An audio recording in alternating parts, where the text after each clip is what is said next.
Hello, everyone, and welcome to our 30-day English practice podcast. You've made it to day 15, which means you're halfway through our journey. Congratulations on sticking with us so far. In today's episode, we'll tackle a very common challenge for language learners: fear of making mistakes while speaking. We'll focus on how to overcome that anxiety, keep your confidence high, and practice effectively, even if you feel shy or worried about errors. And as usual, I'm joined by my co-host, Alex. Hi, Alex. Hey, Sam. I'm really excited about today's topic. So many English learners struggle with speaking anxiety. They might know vocabulary and grammar in theory, but when it's time to speak, they freeze up because they're afraid of sounding silly or making mistakes. It's a totally normal feeling, but it doesn't have to hold you back. Let's talk about solutions. Part 1. Why do we fear mistakes? Fear of mistakes can come from various places. 1. Perfectionism. Wanting to say everything correctly with no errors can create too much pressure. 2. Negative past experiences. Maybe someone laughed or corrected you harshly in the past, making you self-conscious. 3. Worry about judgment. We often fear people will think we're bad at English if we slip up. 4. Lack of confidence. If you don't feel strong in your skills, every sentence can feel like a risk. In reality, making mistakes is a natural part of learning any language. Even native speakers slip up or forget words sometimes. The key is how you respond when errors happen. Exactly. A 2B1 learners should realize that errors are stepping stones. Each mistake you make and later correct helps you progress. Instead of seeing them as failures, see them as opportunities to learn something new. Part 2. The importance of speaking confidently. A. Communication over perfection. Language's main purpose is communication, expressing ideas, feelings, or information. If someone understands you, that's success. Small mistakes in grammar or pronunciation rarely stop people from understanding your message. Example: if you say, "Yesterday I go supermarket," a listener might notice the grammar slip, go versus went. But they'll still understand you mean, "You went to the supermarket yesterday." So your communication worked. B. Building fluency. Fluency isn't about never making mistakes. It's about speaking naturally and continuously. If you pause after every word to check grammar in your head, you lose flow. A confident speaker can keep going, correct themselves briefly if needed, and maintain the conversation's momentum. C. Earning respect. Interestingly, people often respect language learners who try to speak, even if it's imperfect, because it shows effort and courage.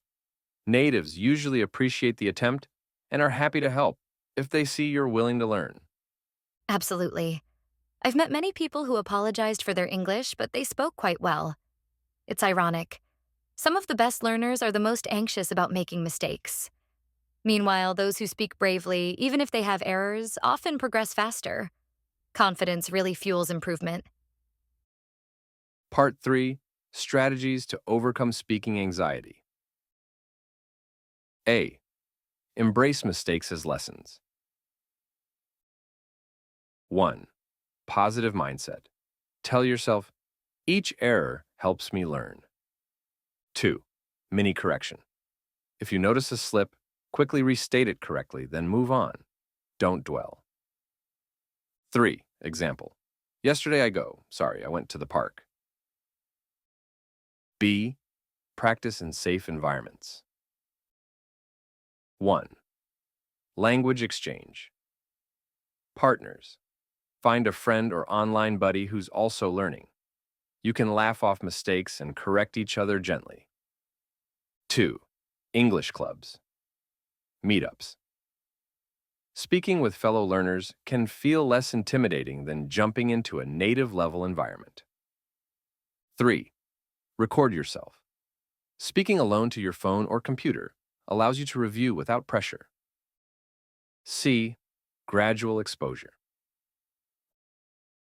1. Start small.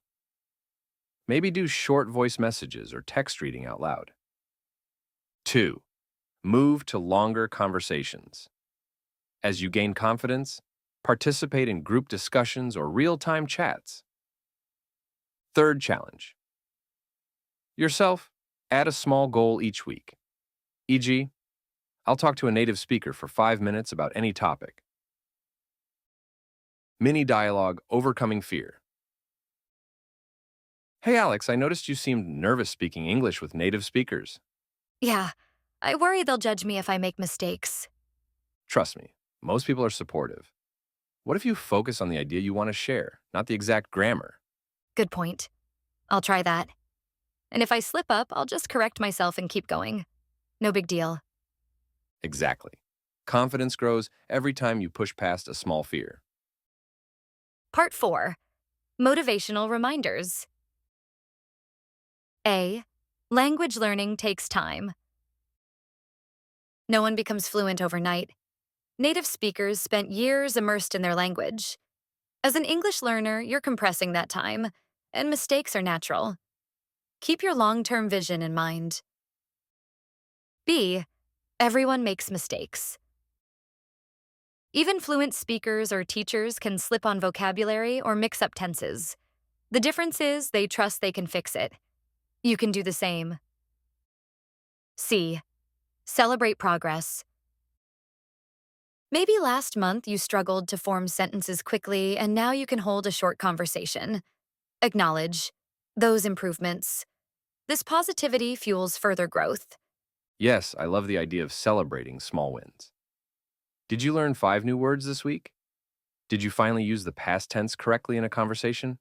Those are real achievements. Reward yourself. Part 5. Practical tips to speak with confidence. A. Warm-up. Before a conversation or meeting, do a quick warm-up. 1. Say a few easy sentences out loud. 2. Repeat key phrases or greetings you might use. 3. If there's a specific topic, mentally review some vocab or expressions. This approach calms nerves and primes your brain for English. B. Role-play scenarios. If you're about to speak to a native speaker or join a Zoom call, role-play with a friend or by yourself. Rehearse lines like, "Hi, nice to meet you. I'm still learning English, so please let me know if I'm unclear." C. Use fillers and pauses naturally. Native speakers use, like, etc. If you need a moment to think, it's fine to say, "Let me think for a second," or "Actually," to buy time. This is more natural than freezing. D. Focus on communication, not perfection. As we said earlier, keep the conversation flowing. If you notice a grammar slip, correct it quickly. I was going to call you. Then move on. Don't spend too long apologizing. Yes, and remember that even with accent or small mistakes, you can still convey your point. People are generally kind and appreciate the effort, especially if you remain calm and friendly. Part 6. Short dialogue, a confidence boost. Hey Alex, you spoke really well just now. Even though you made a few grammar slips, that's great progress. Thanks. I still feel nervous sometimes, but I'm trying to ignore that fear and just keep talking. Exactly. When you focus on your message, you're more relaxed. The occasional mistake doesn't hurt. Right. And if I don't know a word, I try to explain it in another way. That helps keep the conversation alive. You're on the right track. Confidence isn't about being perfect. It's about trusting yourself to communicate effectively. Part 7. Practice plan. Day 15 edition. Ready to speak confidently? Here's how. 1. Record a monologue. Pick a topic. Weekend plans, favorite hobby, etc. Speak for 2 to 3 minutes into your phone. Don't overthink grammar, just talk. Then replay and notice any issues. Fix them next time. 2. Plan a conversation. Set up a chat with a friend or online partner.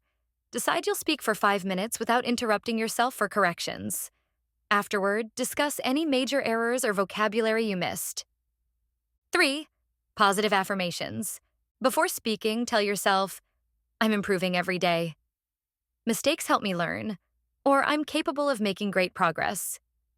This mental shift reduces anxiety. Fourth, observe natives. Notice how even native English speakers say, you know, or rephrase sentences sometimes. Realizing they're not perfect can boost your confidence. 5. Set a low bar for fear. For instance, aim to speak to one new English speaker per week. Each successful small interaction grows your courage for bigger conversations. Yes, these steps are all about action. Language is a skill, and skills grow with practice. The more you speak, the more you realize mistakes are not the end of the world. They're normal milestones on the path to fluency. Exactly. At A2-B1, your vocabulary and grammar might still be limited, but you can do a lot with what you have. Don't let perfectionism or fear stop you from learning. Every conversation is a step forward. Part 8. Conclusion and wrap-up. Speaking confidently in English isn't about never making mistakes. It's about accepting them, learning from them, and moving on. Fear of mistakes can be powerful, but your determination can be stronger. Focus on communication, find safe spaces to practice, and celebrate every small success. That wraps up day 15. Speak confidently, dealing with fear of mistakes. We hope this episode inspires you to speak more boldly, even if you're not 100% sure about every detail. If you found these tips helpful, please subscribe or follow. And if you're on YouTube, comment on how you deal with speaking anxiety. We'd love to hear your strategies.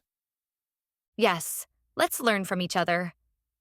Remember, we're in this together, and every conversation, no matter how imperfect, gets you closer to your goal. Join us tomorrow for day 16. We'll dive into another key aspect of everyday English. Until then, keep speaking confidently and embracing those happy accidents. Thanks for listening, everyone. Happy studying, and see you in the next episode.